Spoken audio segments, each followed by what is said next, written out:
I grew up in Seventh-day Adventist home.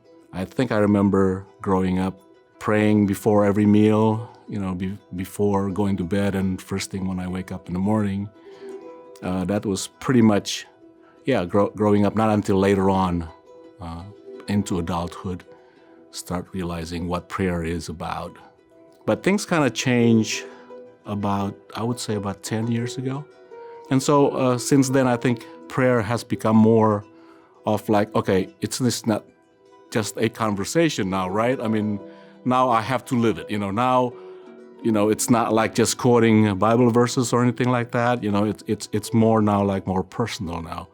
Do I believe what I've read? Do I believe what I tell people? It started September of last year. I was actually on vacation and getting one of those phone calls early in the mornings, which you always dread.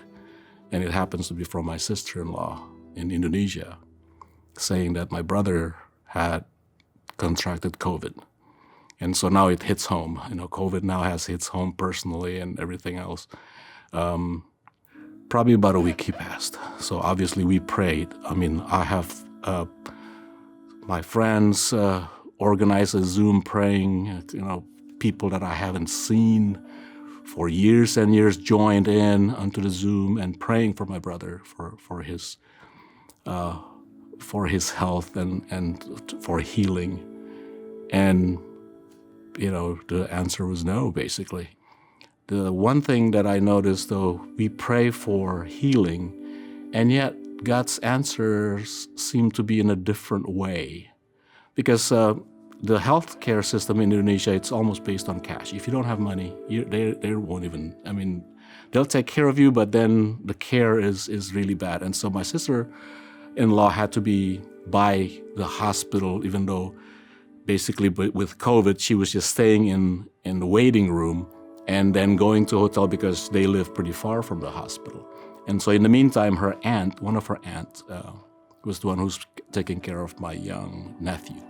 And there's a term in Indonesia, if somebody in the family contracted COVID, they say basically flies won't even stick around.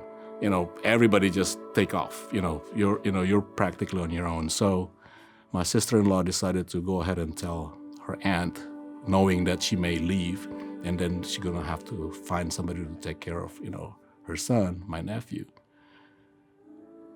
Every time I share this story, I get choked up because I remember her telling me she went ahead and talked to her aunt, and we found out that Alvin, my brother, was COVID positive.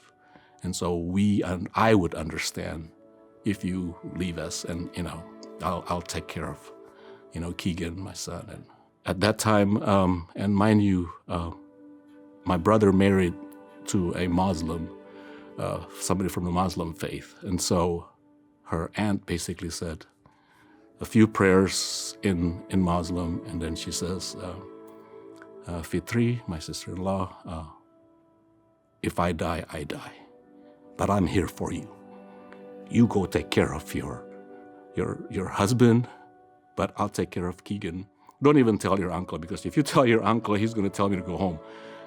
Don't go take care of him. And so she was there through everything. And so I see God's hands in even though he didn't answer our prayer about healing, yet there's that part that you can tell. It's God's hands, helping us, especially her, to cope.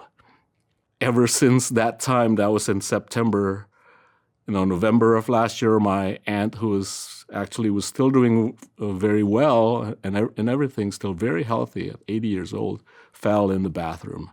She passed away in November. Last January, my mom's twin sister had heart issues, and she passed away.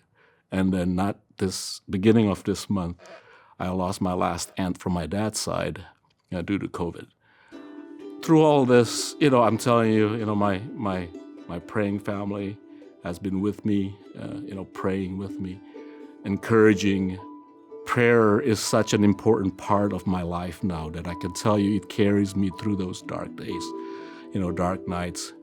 The Bible verses from Revelation is really hits home now that God is making everything new.